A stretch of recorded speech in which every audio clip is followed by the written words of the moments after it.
Alright, fellow dongers and future dongers as well. I'm here with I'm Imsohumble, and I'm here with a video about yeah. I'm gonna go through my games in the tournament that we are having right now. We have a monthly tournament here. This is season 1 of the Donger League, and we're gonna go. We're gonna have a segment where I go through all the games I've played. It's best of threes. We're gonna and I'm gonna basically try to review as good as I can my thinkings between things. I play really fast normally, so there might be things I'm missing. Might have to stop a little bit and something like that. And I'm gonna do this boring thing and just say, if you like the video, like the segment, just hit the like button on YouTube, maybe subscribe to the channel, and if you want to join into the Donger League for season 2, just join us on Discord and join a group. We will have the link down below, and we will also have the link to our Patreon. You will have the link to my Twitch. I'm trying to stream as much as I can. I don't have a schedule right yet. And for everyone's information, I'm a master player here in Legends of Runeterra. I'm pending somewhere between 700 and 1500 in MMR the latest couple of days. And yeah, so without any other introduction about that, as you see, I'm playing Jan here, which you can't see because of my big face, and he's a fellow donger. So this was a random seeding, and we faced up against each other in the first round, and I'll picked the Misfortune Sejuani deck. So let's get into this best of 3 and see what happens here. We're gonna skip a little bit here. See, here we got my mulligan, and let's see here. As I said, I play really fast, so I tossed one card away. It looked like I'm starting with Sejuani, Omen Hawk, Make It Rain, and Misfortune. The Omen Hawk is a great start for this deck. Make It Rain is quite good because it helps me plunder a bit, and then Misfortune is a great turn 3. Since I'm the first player, I'm gonna have a Misfortune to attack with round 3, which is great if we can keep her alive. And as you see, I'm gonna toss this Sejuani to get something better, and I got the Jagged Butcher, which is really great. So here we go. I'm setting my settings probably for the music volume, because me and Jan was chatting while we were playing this. So we'll see here basically how he does his choosings. And sometimes I know when I remember this, he played a little bit slow because he was new with the deck. So easy start. We play with the Omen Hawk here at round 1. Nothing huge with that. We're gonna attack. We're gonna get 1 stack in for the Sejuani, because that's one of the end game things, basically, to get Sejuani to 6 stacks.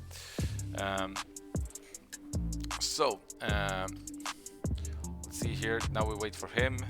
The ideal thing here for us is to either play the Avarosian Century, so we can block one of his guys. Otherwise, if you play like a 1 cost, a 1 health unit, one or two of them, we might just play the Make It Rain to slaughter them. But ideally, we want to play the Avarosian Century here, I think.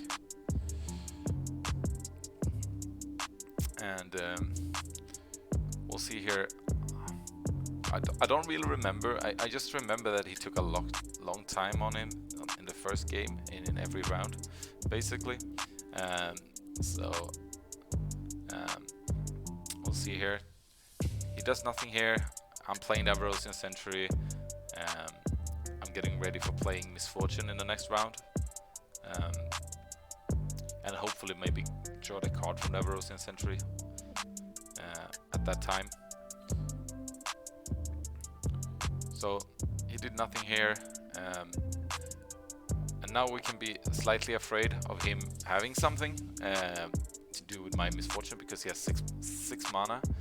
But the deck doesn't have that many targeted spell in that way. Maybe a Will of Ionia to knock it up, which is obviously boring, but not the end of the world. That would be a lot of his round, and we would still get 3 damage in. I think that he has something to play here, that he did. I do not think that I would go unpunished here. So let's see. I remember he played a Twisted Fate deck. I missed it here in the intro. I can't remember what the other guy was. So there we go, Key Guardian. Oh, Fizz Twisted Fate, yeah. And she comes up as that. The barrier will be hit. So I should probably... Here is a little bit... a slight mistake, right? The Omen Hawk doesn't kill anything. But we have the Make It Rain for future rounds to kill it anyway. But that could be something that punishes itself, because he would probably not have blocked my Abrosian Sentry anyway, so we still would have gotten the same amount of damage in. But we just lost our Omen Hawk. It's not the end of the world by any means, because here, now I don't want to play the Make It Rain anymore, because he plays Fizz, and if he just plays a spell then he cancels the Make It Rain, and I waste those mana. And right now I'm just passing it out here, because I want him to be very low on things. So now I'm in the decision, do I play the Make It Rain and hope he doesn't have a spell? I do. If I hit this, the Giant Butcher comes out buffed, which is huge. And this now the spell he played was Deny, so that was still a quite good trade. Like, it's 2 for 2. We take the damage. It's not the end of the world. We have 2 stacks on Sejuani, so we have not come that far. And here we get the Hide Gun, which is really good. And we're unlucky not getting it off Fizz. Unlucky, lucky. That depends on how you see it, right? Like, it's a 50-50, so it could go either way, and it's not that bad to get it on the Shadow Assassin either. But obviously would have preferred to get it on Fizz.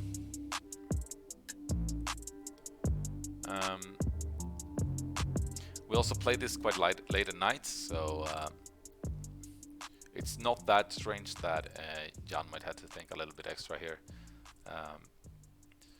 So this was round 1, basically. We played 6 rounds of Swiss, or not exactly Swiss rounds, but 6 rounds we play, and then we have a top cut of top 6, where the top 2 advance to the semifinals right away, and the other 4 goes for basically they play the quarterfinals together, and it's a €40 tournament right now. Hopefully it will grow and we can have a larger sum for the next season, but that's where we are at right now.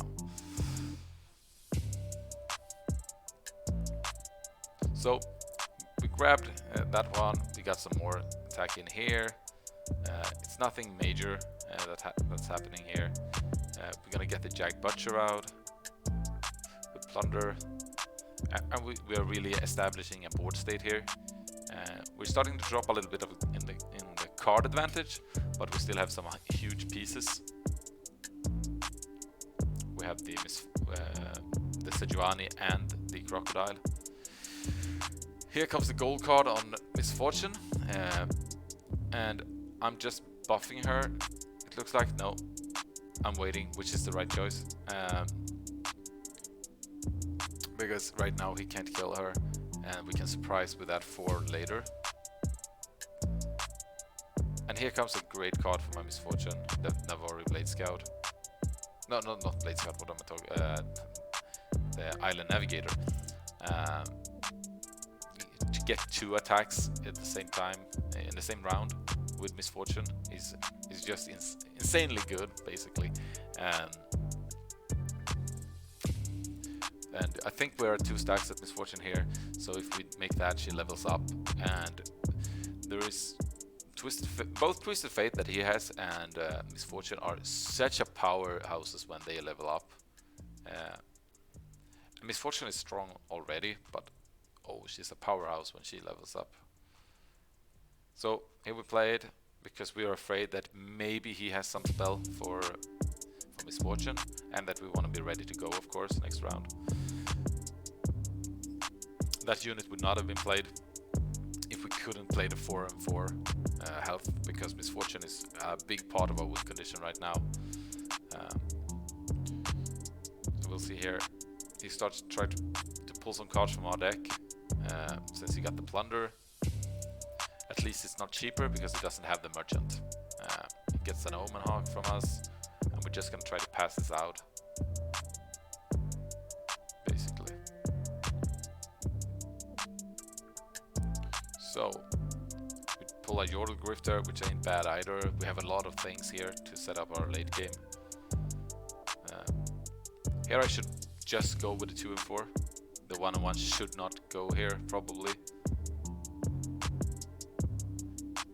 Well, realistically, that's fine, because I have the Sejuani on hand, and I want to play that for the second attack. So that was a good play. I'm sacrificing the 1 and 1, basically. Is the idea of it. And now we'll see how he blocks this, if he blocks it at all.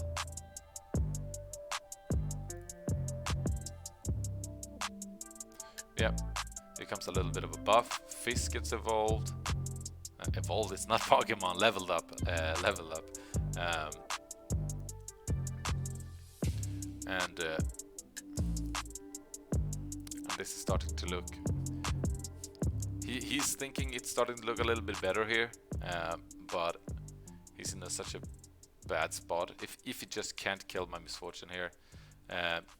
And here you see me go back into the sound settings. I apparently had a lot of problem with the volume while playing and talking with him. So let's see here. He does a warning shot, gets the Black Market Merchant out, start pulling more cards, levels up Twisted Fate. So when Twisted Fate gets online, a lot of things can go wrong. Like especially for my Misfortune here. So now it's the debate, should I just attack and get her leveled up to ensure her level up, or should I play the Sejuani and try to drag him in? That's what I'm thinking about here.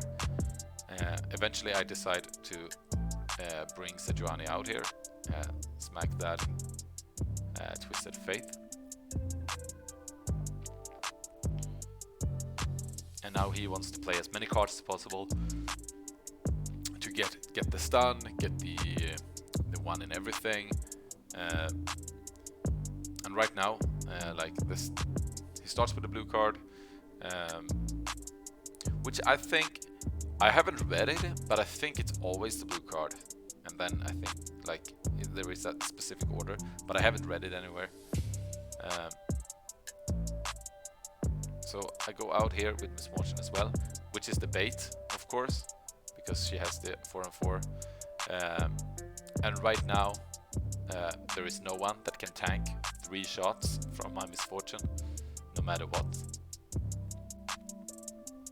So from this point, this is where I feel like it's game over. I have won this game. I felt really good for a long time, of course, but this is where things started to change. And like here, he really gets the save. He plays the things, he get 1 to everything, he stuns my biggest character, so Twisted Fate will stay alive for the next round. He blocks my Misfortune.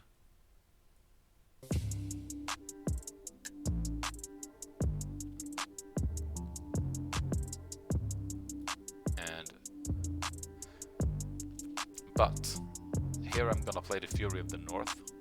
That will make my Misfortune the biggest target, so she's the one's gonna get stunned, and my Sejuani will be able to kill that Twisted Fate anyway.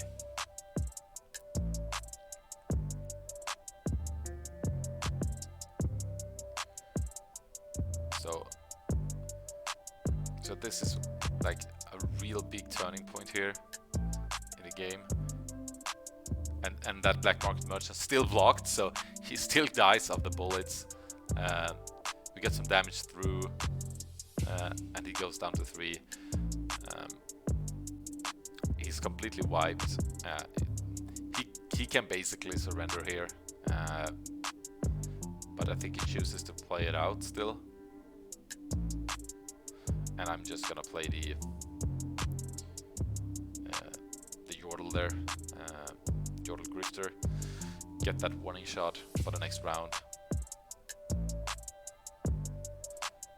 Like there is no way I'm losing from here, even if he like pulls a new Twisted Fate and stuff like that. It's not gonna happen. Goes out to that.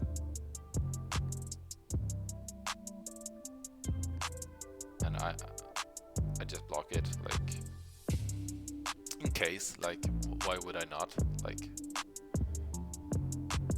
it would just be plain stupid not to.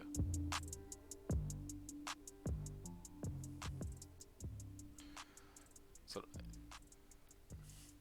here comes the Will of Ionia, like, won't really help anything, like. And then I just feel I play that one just for funs.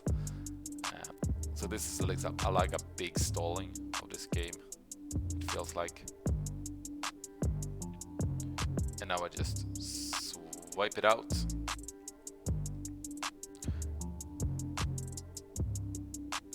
And that's it.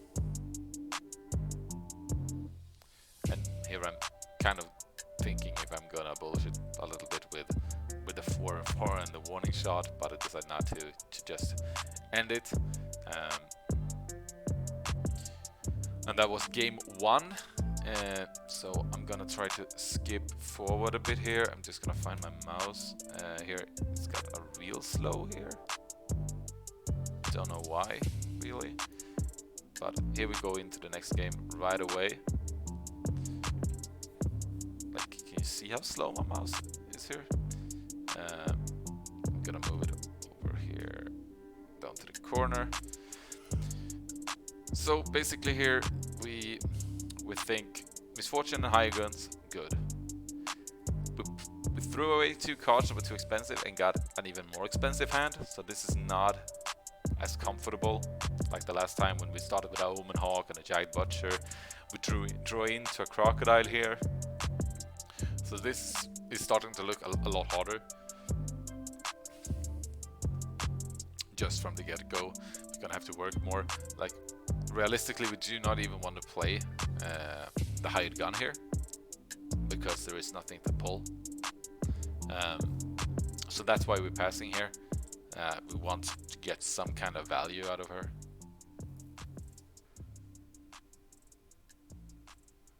And yeah, he passes as well, so we save a 3 mana, which fortunately we pull a spell at least, so that we can use that later. And I don't remember what champion he plays here, but we are thinking of playing Misfortune until we saw that Fizz, and then we just put down the Hide Gun. So now we know we're gonna be able to kill that Fizz at a timely fashion. We also know that we can play Misfortune for the next round. So we're gonna skip the block, can't do anything about it. And taking some damage early isn't really a big deal. To some decks it is, of course.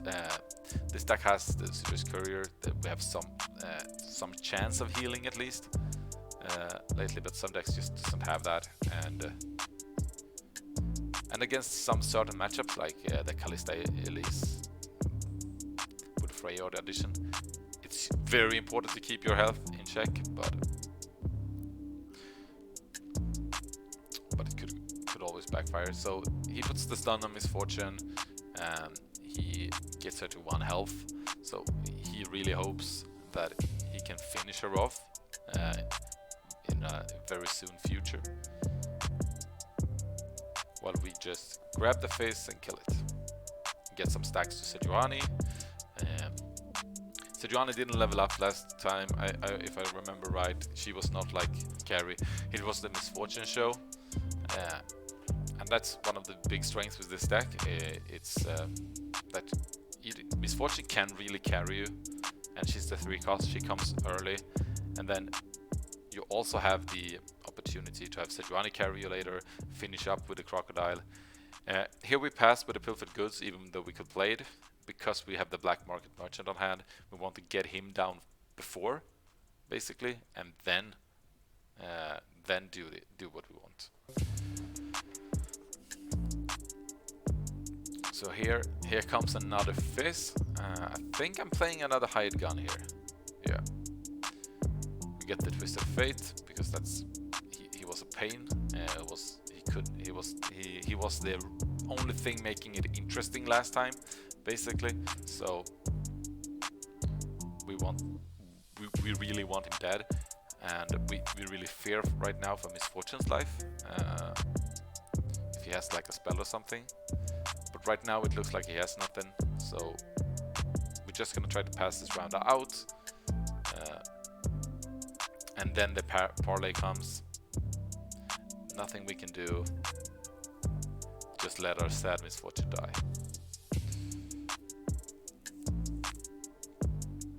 Fizz gets his, and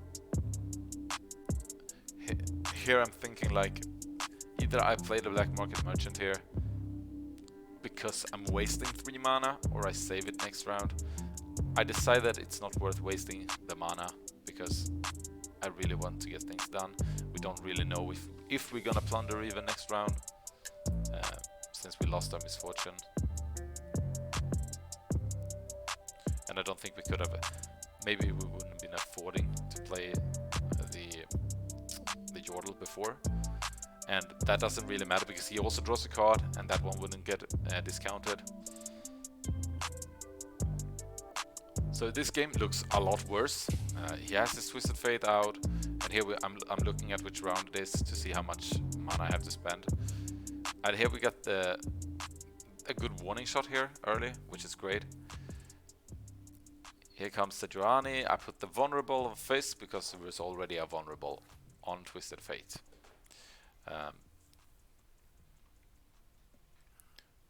And I'm preparing for the attack. The risk here is always, he has 6 mana, he plays Ionia, he can have the Will of Ionia, right? And he wouldn't play it like there. He definitely does the right thing to wait it out. So here I feel like I want to get as much damage in as possible. I don't want to hurt Sejuani, so I'm gonna go for taking that on Fizz. He buffs his Twisted Fate instead, so Twisted Fate survives, which sucks, but since that's like a vulnerable thing that always stays, it's not that bad because we can do it later. But Fizz levels up. Gotta get some damage into my Sejuani, not much, but a little. And we see that Twisted Fate is really close to leveling up. And he plays that one. So Twisted Fate's gonna level up next round, which is not a fun thing for us. Because the leveled up Twisted Fate is really obnoxious. Here we should definitely play the Pilfered Goods, since we had, so we get some value for our merchant. Get the Pocket Ace and a Will of Ionia. A Will of Ionia for 3 is insane. That's one of the best pulls you can get. Will of Ionia or Deny when you play these Ionia decks, because they can't sit here and like expect us to have those cards and have them like cheapened. You can see my face from the last game, but I did not keep track really about the Twisted Fate apparently there. And so I made a really sad face when I saw that level up. And we'll see here. We cannot play the crocodile this round, so we're gonna try to survive it as best as we can, and try to like basically play it next round after that. Starts with a blue card as usual. I think we're gonna play the Jordo Grifter to get another warning shot. Since we have 2 crocodiles on hand, now we have ensured that we can play crocodile 2 rounds in a row. And he does not have the highest health on his characters, so that's really brutal.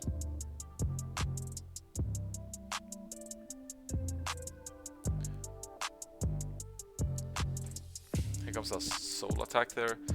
We're quite fine with that actually, because 2 damage is not that big of a deal. There should come some more spells here from the Twisted Fate. Okay, plunder thing.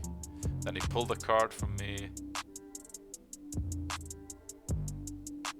And doom.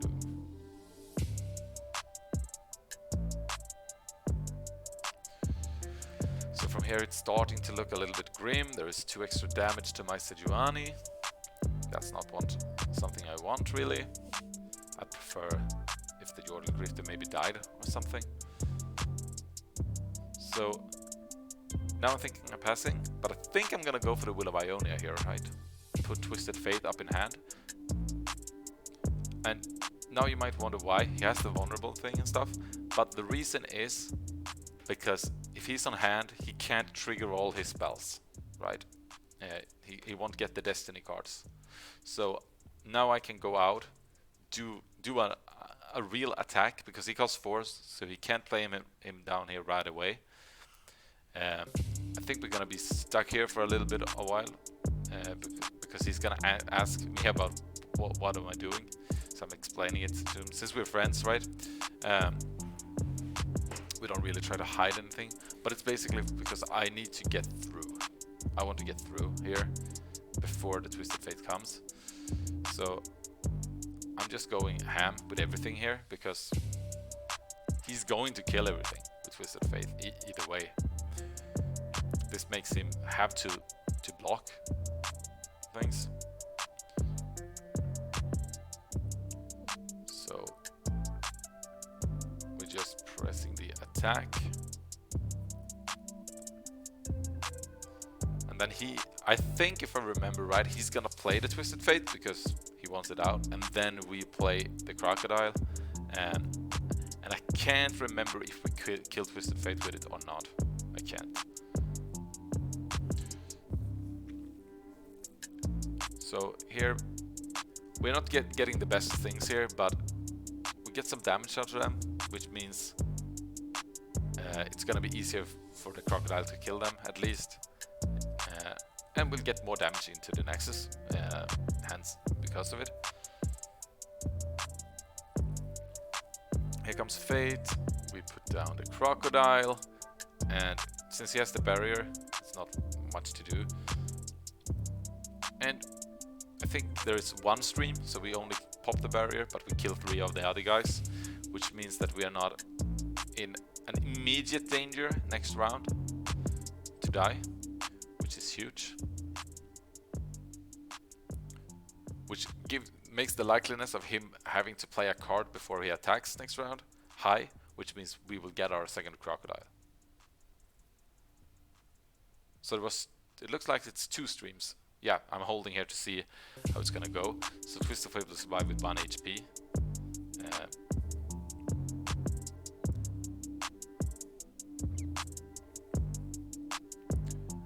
And like, I would not have a close to as good board state here if I did not use his Will of Ionia from the next turn. So here he Will of Ionia as his own 2/2. Because now he's getting a little bit low of cards. And he doesn't want to put my Crocodile in hand, because if I have another plunder thing, he does obviously not know that I already have another Crocodile in hand. So if If he knew that, it would have been better to put my crocodile up, probably. But he can't play on that. Like, that would be insane. We're not that far through the deck, so I should realistically not have two of them. Here comes the 1 damage into everything. Right now he puts 3, 4, 5, 6 damage out, and it is 7 if he can get to 1 to everything.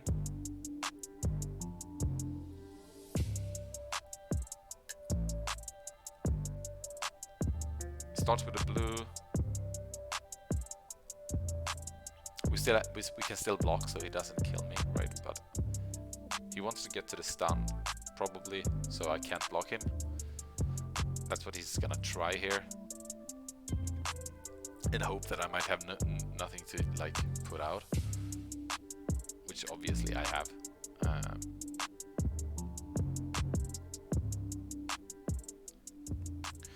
And his next action will be that he wants to play the assassin, right?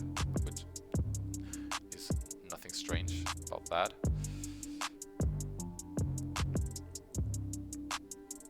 And here we just pop the warning shot, go for another crocodile, and this should be the end of Twisted Fate.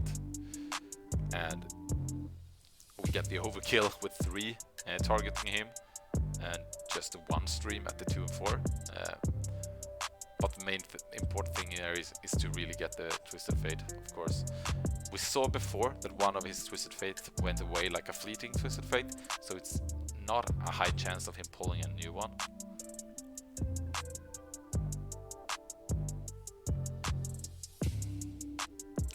And here it's gonna play the Shadow Assassin basically, and hoping that he can pull... Oh, yeah, the Black Merchant first. Hoping that he can pull something to save him. We have the Sejuani ready for next round as well, like to be able to drag in and do the overwhelm damage, so he can't block everything.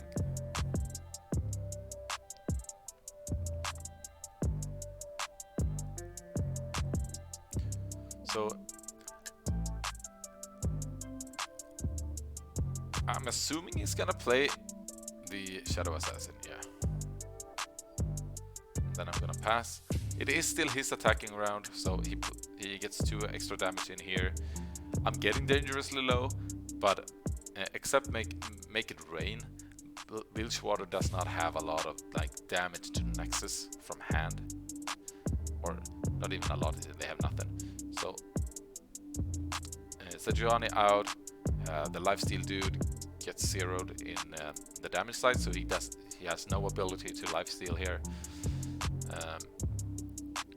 And since we have the right now, if Sejuani goes out, takes the lifesteal guy, she does 4 overwhelm damage, so there is no chance for him to survive it,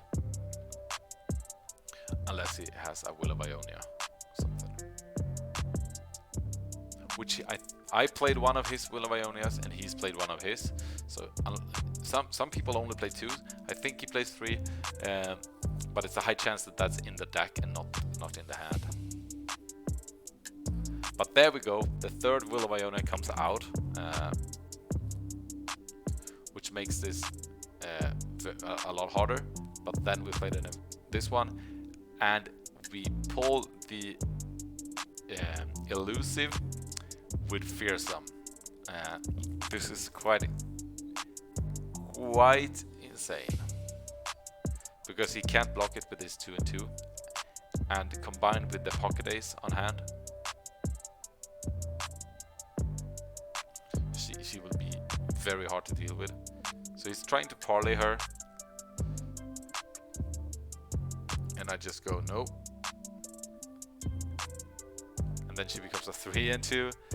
And since she has Scout, she will go twice. I had actually kind of forgotten about this part until we got here, right in the end. When I played the Island Navigator, that I was gonna get that elusive one. Because I've been talking with people a lot before around that thing, that like it's so useless to have that fearsome thing. Like, why? And here, this is probably a mistake, right? What I'm doing here. I don't think I'm gonna get punished for it, but if he has like a +3 in damage here, he will lifesteal 3. He will be at 4. I'm not gonna be able to end him this round. So I should just have gone out with her. And I should definitely put her first. Right now, I go out with her absolutely first, in case he can do anything. The other ones have to at least clean up some dudes. And here he does everything to try to find something. If he finds a Make It Rain here, he could end me. I'm pretty sure he didn't. This one was a real close game. 12 for 1. He could another chance to grab a Make It Rain. I know I had 2 left in the deck, but he didn't pull it. And like, if he had pulled the Make It Rain, like the chance of him winning next round is so high because of the low HP we have on the Nexus. So that's the 2-0. The first game was quite a smash. The game 2 was really close. So this video has already been quite long, so I'm gonna wrap it up here, 35 minutes. But if you're still watching this 35 minutes in, thank you for watching. We're gonna have the deck code. I'm not gonna hide the deck or anything. The deck code is gonna be under in the description. We're gonna have the link to our Patreon, our Discord, and to my Twitch stream. And just join in if you want to. Thank you for watching, and have a nice day. Dong is out.